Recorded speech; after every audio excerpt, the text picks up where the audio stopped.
Magandang araw kaibigan! Tuloy po kayo sa Felicidad's Channel. Sa mga kwento ng buhay at pag-ibig na hinalukay sa natatagong baul ni Felicidad.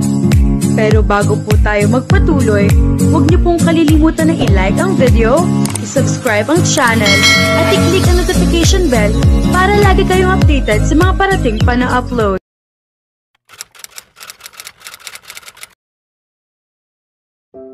Bitiwan mo ako, ano ba, angil niya.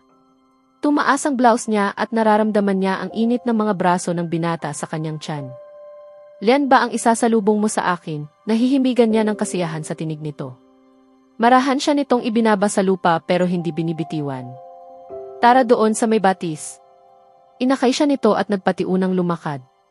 Halos magkandara pa siya sa pagkakatisod sa ilang mga nakausling sanga ng puno. Kung hindi mahigpit ang hawak nito sa kanya ay nadapa na sana siya. Nasasaktan na ang kamay ko, bitiwan mo ako, sigaw niya. Huwag ka maingay, magigising mo pati panggabing ibon dyan sa ingay mo, natatawang sinabi nito na hinawi ang sa palagay niya ay mababang puno ng kape dahil nabanaagan niya sa kapirasong liwanag ng buwan ang maliliit na butil na tumama sa kanyang mukha. Narinig niya ang marahang lagaslas ng tubig na dumadaloy mula sa sinasabi nitong batis. Kumikislap ang tubig na tila brilyante sa dilim kapag napapadaan sa nakausling bato. Hinubad ng binata ang jacket at inilatag sa damo. Halika, maupo ka rito sa tabi ko. Nauna itong naupo at hinawakan siya sa kamay. Bumalik na tayo, Renz. Tiyak na hahanapin ka nila, anya sa malamig na tinig. Nilinga ang buong paligid na puro kadiliman. Tumingala siya, bilog ang buwan at maraming bituin. Tinitiyak kung hindi nila tayo makikita rito. Walang maghihinalang dito tayo nagpunta. At hinatak siya nitong bigla na nawalan siya ng panimbang. Napaupo siya sa makapal na damo at agad siyang niyakap nito pahiga. Bitiwan mo ako. Nagsalubong ang mga kilay ng lalaki. Bakit ka ganyan? Ngayon lang tayo nagkita tapos iyan ang isasalubong mo sa akin. May bahagyang galit sa tinig nito. May boyfriend ka na bang iba ha? May ipinalik ka na sa akin. Mahigpit nitong hinawakan ang baba niya. Bahagya siyang nakadama ng takot. Bitawan mo ako, Renz, at baka hinahanap na ako ni Kuya Patrick. Marahan niya itong itinulak.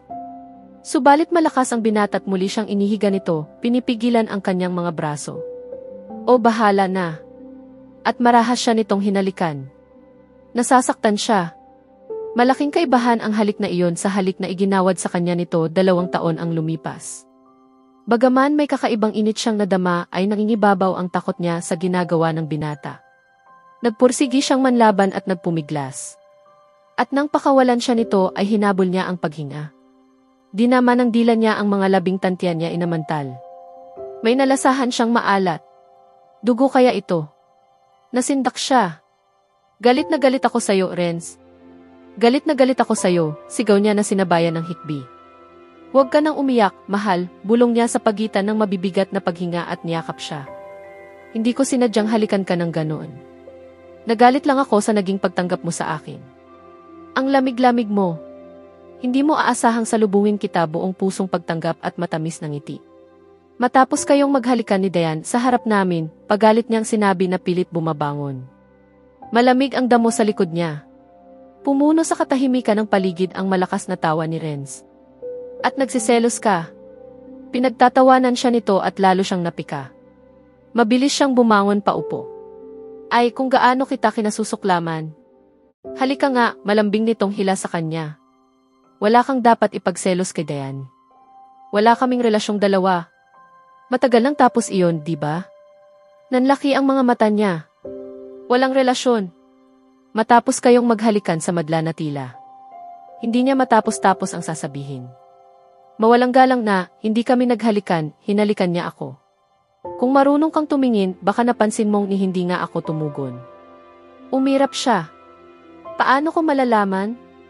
Hinawakan ni Renz ang baba niya. Oo nga, paano mo malalaman? Banayad nitong sinabi. Hindi katulad ng ibang mga babae na nakilala ko. Nakakabago ang iyong inosente. Parang humihinga ng sariwang hangin katulad ngayon dito sa tabi ng batis. Hindi ka hahalikan ng ganito kasigasig ni Dayan, kung wala siyang pagtingin sa'yo, patuloy pa rin niya. Maniwala ka sa akin, mahal. Talagang ganoon lang si Dayan, sanay na ako dyan, at hindi lang sa akin siya ganoon. Huwag na nating pag-usapan pa siya. Ngayon lang tayo nagkita tapos ibang tao pa ang pag-uusapan natin. Ikaw naman ang pag-usapan natin. Kumusta ka na? Nagkagusto ka ba sa iba? Oo, tinupad mo, malumanay niyang sabi habang tumitingala sa langit. Hindi ba tamang-tama ang lugar para sa isang romansa? Dalawang magkasintahan sa ilalim ng liwanag ng buwan, muling ibinalik ang tingin sa kanya. Hindi tayo magkasintahan, mahinang sagot niya. Magiging tayo. Ngayong gabi. At bago pa nakapagtanong si Kimberly kung ano ang ibig nitong sabihin ay siniil na siya ng halik ni Renz. Kaiba sa naunang halik. Pagkatapos ay bahagyang nagtaas ng mukha at tinitigan siya. Hindi ba't nangako akong bibigyan kita ng totoong halik kapag tumanda ka na? Ngayon na iyon. Pagkatapos ay hinalikan siyang muli ni Renz. Buong-buo tulad ng ipinangako. Ni bahagyang pagtutol ay wala ni isang naibigay si Kimberly. Mahal na mahal niya ang lalaking ito at hinangad niya ito ng buong puso. At lahat ng dahilan ay tila naglaho na parang bula sa hangin. Ginawa siyang babae ni Renz noong gabing iyon. Sa ilalim ng liwanag ng buwan. Kinuha ni Renz ang lahat-lahat sa kanya, hindi lang minsan, kundi 2 ulit. Kinuha niya ang kanyang katawan, ang kanyang pag-ibig, at ang kanyang inosensya.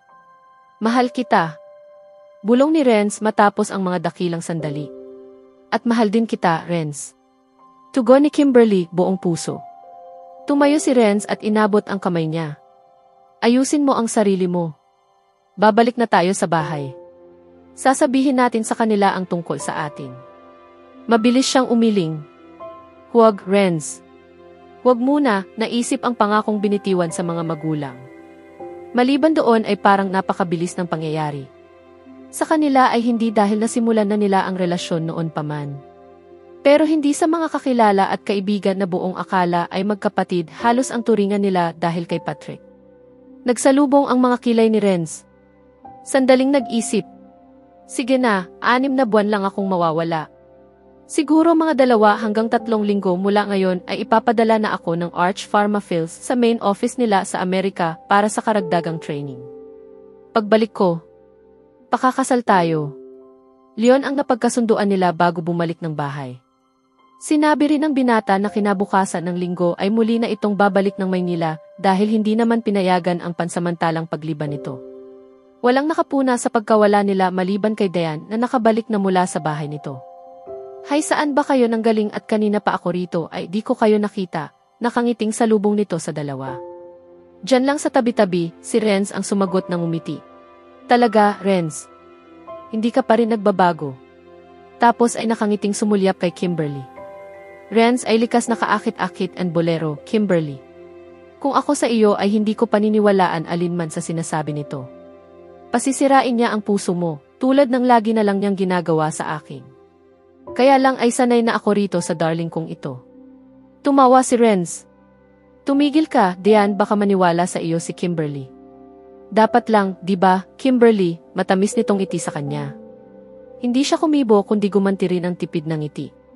Imahinasyon lamang ba niya ang talim sa mga mata ni Dayan sa tuwing titingnan siya?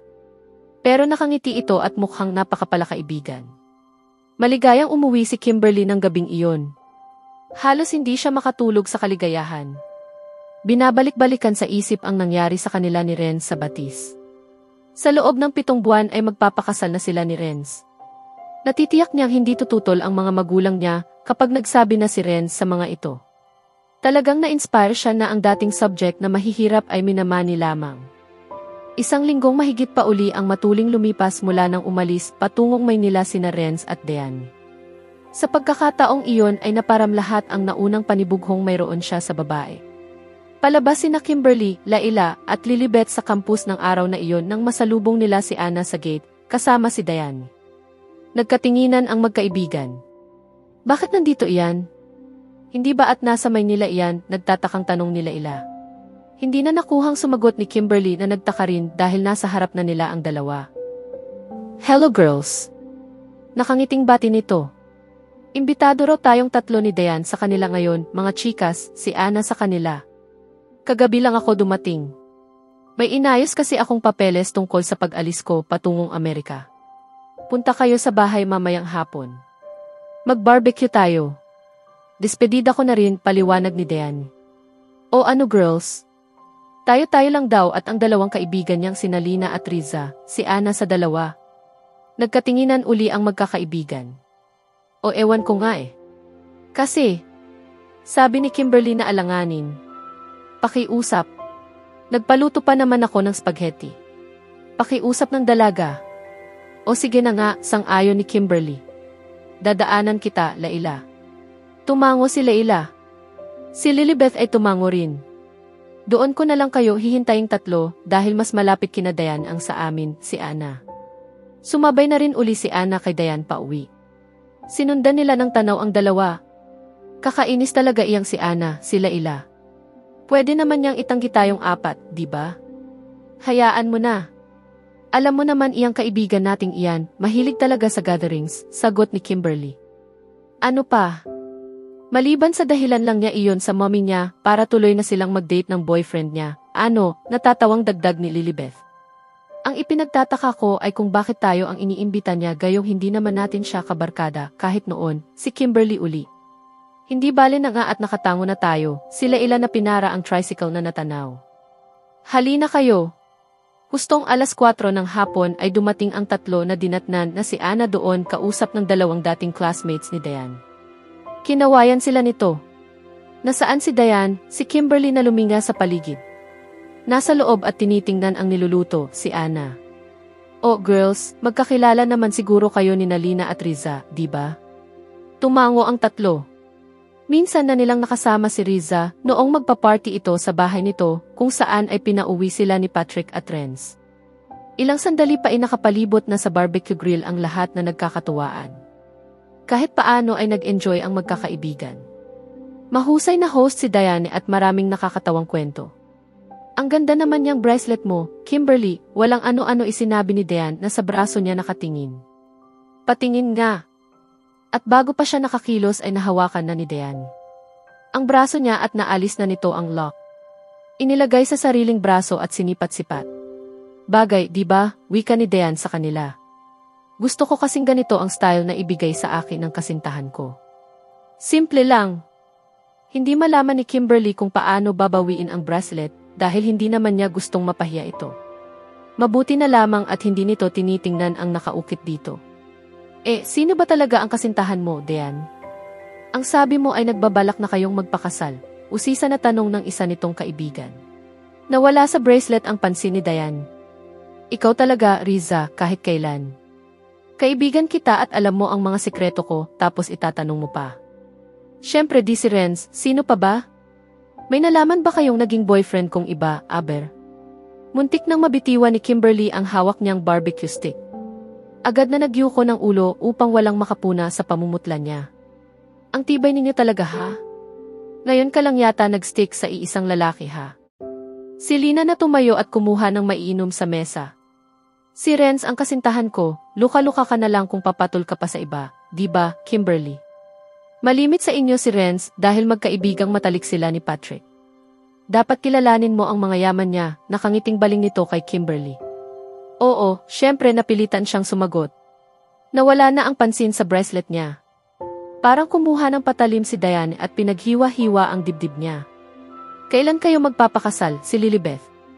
Siguro pagdating namin sa Amerika. Sa susunod na linggo na kami aalis. Kaya nga nandito ako ngayon, inaayos ko yung mga dokumento ko para sa pag-alis ko. 6 na buwan kasi si Renz doon. Pinlano naming doon na rin magpakasal. Sayang, gusto ko sana dito sa bayan natin para makadalo kayong lahat, pero iyon ang gusto ni Renz, ano nang magagawa ko? Mukhang sumusunod siya, pusong-puso sa pag-ibig. Alam ba ng mga parents mo? Si Ana na tumusok ng barbecue stick ang hotdog sa grill. Oo naman, kaswal itong sagot. Tapos ay binalingan si Kimberly na talagang pinanawan ng kulay ang mukha. Hey Kimberly, bakit namumutla ka? May masakit ba sa iyo? Alalahanin nitong tanong. Napasandal sa swing ang dalagita. Hindi makuhang sumagot dahil baka magunahan sa pagbagsak ang mga luha niya. Nilapitan siya ng 3 mga kaibigan. Anong problema, Kimberly? Si Leila. Ang putla mo si Anna. Umuwi na kaya tayo, ani Lilibeth. May masakit ba sa iyo? Hinawakan ni Diane ang braso niya. Halika muna sa itaas. Siguro may kinakain ka na. O Diyos ko, may panis ba sa niluto ko? Nag-aalala nitong baling sa mga babae na agad na nag-ilingan. Ayos lang ako. Nahilo lang ako. Sinikap ni Kimberly na kalmahin ang sarili. Hindi ka ayos. Halika sa itaas, banayad siyang hinila nito. Sa kubeta ko gustong magpunta. Oo, nilingon nito ang tatlo na nawalan rin ng sigla. Huwag kayong magmukhang natatakot, mga babae. Ayos lang siya. Paniniyak ni Diane. Sa loob ng kubeta ay naglock si Kimberly at doon paimpit na nag-iiyak ng nag-iiyak. Hindi niya mapigil ang pag-uunahan ng mga luha sa pagpatak. Ilang minuto na siya roon nang kumatok si Diane. Kimberly, ayos ka lang ba? Lalabas na ako, sinikap niyang pigilin ang paghikbi. Binuksan ang gripo at naghilamos upang hindi mahalata ang pamumula ng mga mata niya. Kinuha ang panyo sa bag at nagpunas ng mukha. Pasensya na Diane. Ayokong sirain ang okasyong to, pero masama talaga ang pakiramdam ko. Siguro nasa mata ko lang ito. Baka kailangan ko na talagang magsalamin. Kung saan siya kumuha ng tatag ay ewan niya. Tumango si Diane. Naroon ang simpatya sa mukha. May dinukot sa bulsa at ibinigay sa kanya. Isang sobre. Ipinabibigay ito ni Renz, Kimberly. Napasandal siya sa hamba ng pinto at wala sa loob na inabot ang sobre. Salamat. Humakbang na siya palabas nang magsalita si Diane. Pasensya na, Kimberly, pero binalaan naman kita, hindi ba? Banayad nitong sinabi pero nang lumingon siya ay ikinakaila ng talim ng mga mata nito ang banayad ng tinig. Hindi ko alam ang ibig mong sabihin pagkakaila niya. Kung hindi ko pinagtiyagaan at inunawa ang pagiging humanizer ni Renz at tiniis ang lahat ng sakit ng damdamin ay baka hindi kaming dalawa. Hindi lang ikaw ang babaeng pinag-ukulan niya ng kaunting panliligaw, Kimberly. Pero sa huli, bumalik siya sa akin at magpapakasal na kami. Napakabata mo pa, lilipas din ang crush mo sa kanya, kuwariin ay may sympathy sa tinig nito para sa kanya. Mabilis siyang lumabas pabalik sa garden. Kailangang harapin niya ito ng mahinahon bago siya lumabas na kahiyahiya. Nagpaalam sa mga babae na mauna na at maiwan na lamang ang mga ito, pero hindi pumayag sila Ila at Lilibeth na hindi siya samahan. Nagpaalam na rin si Anna na alam nilang lahat na mailakad na iba. Nagulat pa si Christina nang makitang patakbo siyang pumanhik sa silid niya. Sinundan siya nito. Ano ang nangyari, Kimberly? Ang ulo ko, Mommy. Masakit na masakit. Sinabayan niya ng dapa sa kama. Ikukuha kita ng gamot, ani Christina na akmang lalabas. Huwag na, Mommy. Uminom na ako kina Diane bago umalis, kailan niya. Itutulog ko na lang ito. Pakiusap, pakilock ang pinto paglabas ninyo. Sigurado ka ba? Oo, Mommy. Okay lang ako pag umaga. At tubiling lumabas si Christina at inilock ang pinto. Pinakinggan muna ni Kimberly ang mga yabag ng ina kung bumaba na ito bago tumayo.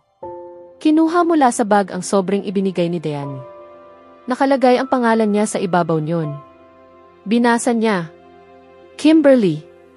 Pasensya na, pero sa tingin ko, kami na talaga ni Diane. Renz. Ibinagsak niya ang sarili sa kama at pumikit. Kung gaano katagal ay hindi niya alam. Pagkatapos ay nagmulat at inikot ang mga mata sa paligid. Hindi niya maunawaan kung bakit may malay pa siya at bakit tulad pa rin ang dati ang lahat. Hindi ko maintindihan, oo, hindi ko maintindihan. Bakit pareho pa rin ang lahat? Bakit patuloy na tumitibok ang puso ko? Bakit umiiyak ang mga mata ko? Hindi ba nila alam na ito na ang wakas ng mundo? Nagtapos ng sinabi mong paalam. Umiyak siya ng umiyak na kahit hindi niya gawin ay malayang lumalabas sa mga mata niya. Sulat kamay ni Renz iyon, hindi siya maaaring magkamali. At hindi maaaring gawing biro ni Diane ang tungkol sa pagpapakasal nito at ni Renz dahil naroon ang mga kaibigan nito at ganoon din ang mga magulang. Marahan siyang tumayo. Binuksan ang drawer ng night table. Kinuha mula roon ang jewelry box.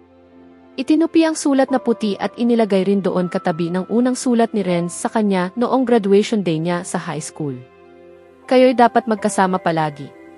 Kayo ang sumisimbolo ng aking kagalakan at ng aking kamatayan. Oo, kamatayan nga. Dahil sa pakiramdam niya ay may bahagi ng katawan niya ang namatay. Kung sa inaakala niyang doon natapos ang kapighatian niya ay nagkakamali siya. Dahil ilang araw pa ang matuling lumipas ay napuna ni Christina ang malimit niyang pagsusuka.